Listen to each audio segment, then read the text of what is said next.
Hai, Assalamualaikum dan selamat sejahtera. Apa khabar semua? Saya harap semua berada dalam keadaan sihat dan ceria. Pada kali ini, kita akan mempelajari Pendidikan Kesihatan Unit 6.0 iaitu penyakit. Diharapkan pada akhir sesi pembelajaran ini, anda dapat membincangkan penyakit tidak berjangkit iaitu diabetes, hipertensi, penyakit kardiovaskular dan penyakit respiratory kronik.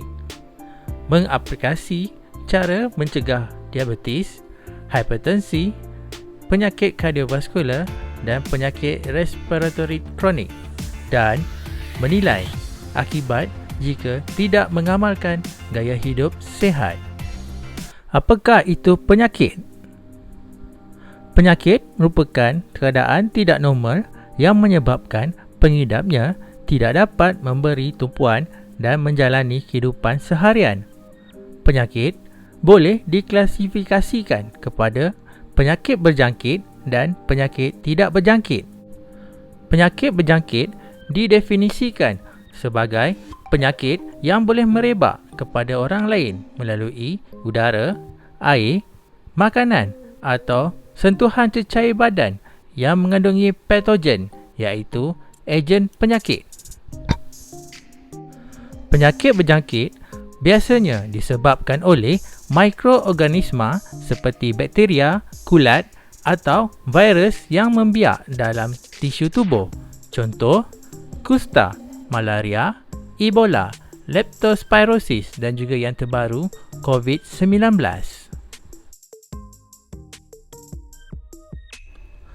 Penyakit tidak berjangkit merupakan penyakit yang tidak memerlukan vektor atau perantaraan. Penyakit ini berpunca daripada keturunan atau genetik dan gaya hidup seseorang individu itu. Pada sesi pembelajaran kali ini, kita memberi penekanan kepada penyakit tidak berjangkit seperti hipertensi, diabetes, penyakit kardiovaskular dan respiratory kronik. Penyakit tidak berjangkit yang pertama adalah diabetes. Diabetes berlaku apabila paras gula tinggi dalam darah. Pengeluaran hormon insulin oleh pankreas tidak mencukupi untuk menampung kandungan gula dalam darah. Gejala penyakit diabetes seperti mudah letih, kerap berasa dahaga, kerap buang air kecil, mudah terkena jangkitan kulit, penglihatan kabur, otot lemah dan gatal di bahagian kemaluan. Seterusnya, kita lihat pada penyakit kardiovaskular. Penyakit kardiovaskular berlaku apabila otot jantung tidak dapat bekalan darah yang mencukupi disebabkan oleh saluran darah yang sempit dan tersumbat. Gejala bagi penyakit kardiovaskular seperti kerap sakit di bahagian dada, mudah berasa cemas, hilang selera makan, mudah berpeluh dengan banyak dan kerap lelah serta sesak nafas. Penyakit seterusnya adalah hipertensi. Hipertensi berlaku apabila tekanan darah melebihi bacaan 140/90 mm mercury. Bacaan tekanan darah, blood pressure ataupun BP, terdiri daripada dua set nombor yang dipisahkan dengan garis condong iaitu slash seperti 140/90 mmHg dibaca sebagai milimeter mercury. Nombor pertama dipanggil tekanan darah sistolik yang merujuk kepada tekanan yang berlaku apabila jantung mengecut. Nombor kedua ialah tekanan darah diastolik yang merujuk kepada tekanan apabila jantung mengendung di antara denyutan. Alatan yang boleh mengukur tekanan darah dengan tepat adalah sphygmomanometer yang sering digunakan di klinik. Adalah BP bagi sistolik dan diastolik mengikut kategori. Kalau kita lihat, optimum bawah 120 dan bawah 80. Hipertensi 140 dan 90. Ini boleh dirujuk melalui pemeriksaan di klinik dan hospital. Gejala bagi hipertensi seperti sakit kepala dan berdenyut-denyut di bahagian belakang kepala, kerap berasa kebas di leher, mudah marah, sukar tidur dan kerap lelah serta sesak nafas. Baik, penyakit tidak berjangkit yang terakhir kita terokai pada kali ini adalah penyakit respiratory kronik. Penyakit respiratory kronik berlaku apabila terdapat penyempitan dan keradangan pada saluran pernafasan.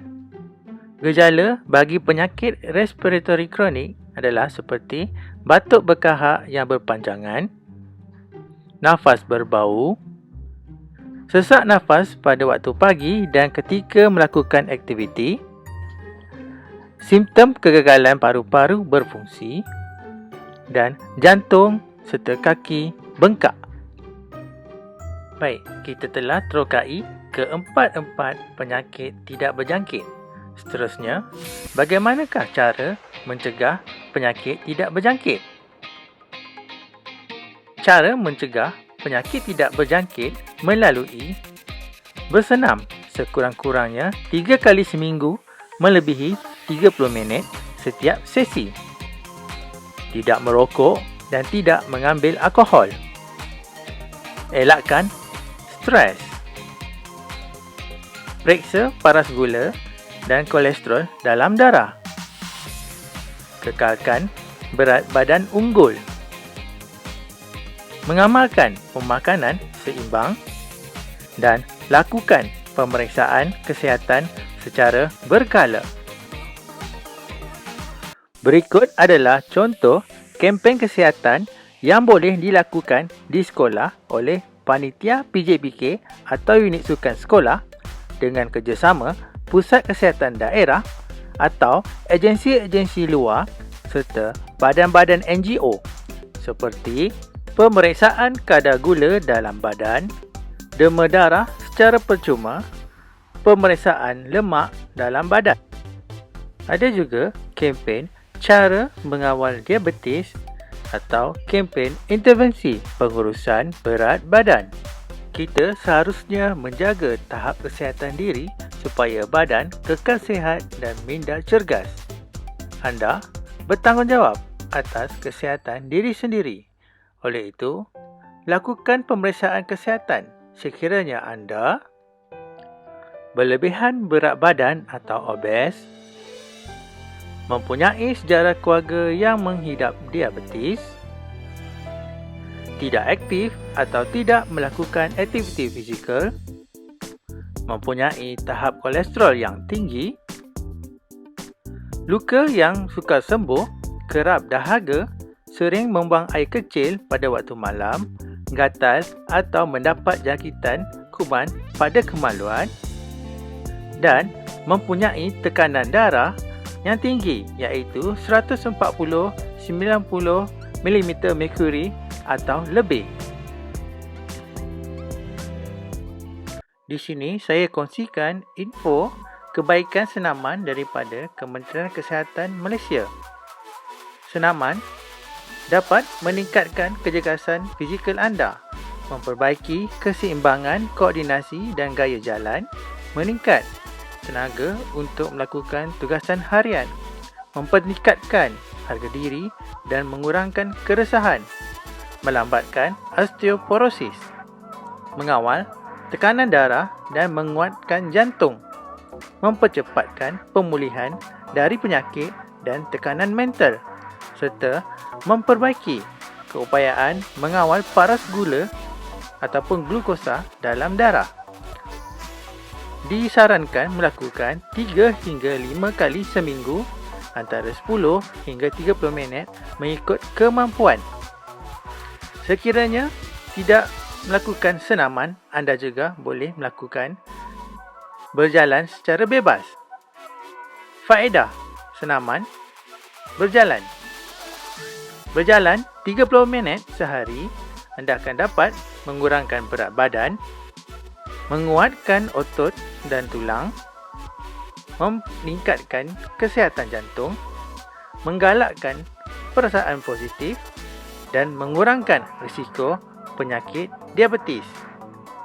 Baik, mari kita imbas kembali apa yang kita pelajari pada kali ini. Yang pertama, kita mempelajari mengenai apa itu penyakit. Kemudian, penyakit bagi pada dua, iaitu berjangkit dan tidak berjangkit. Kita fokus kepada penyakit tidak berjangkit. Kemudian, cara mencegah penyakit tidak berjangkit. Kemudian, contoh-contoh untuk kempen kesihatan di sekolah. Seterusnya, melakukan pemeriksaan kesihatan sekiranya ada terdapat penyakit dan juga info mengenai kesihatan. Diharapkan sesi pembelajaran kali ini memberi manfaat kepada anda dari segi mengetahui penyakit tidak berjangkit, cara mencegah dan juga menilai akibat sekiranya tidak mengamalkan gaya hidup sihat. Sehingga kita berjumpa lagi pada masa yang akan datang. Terima kasih.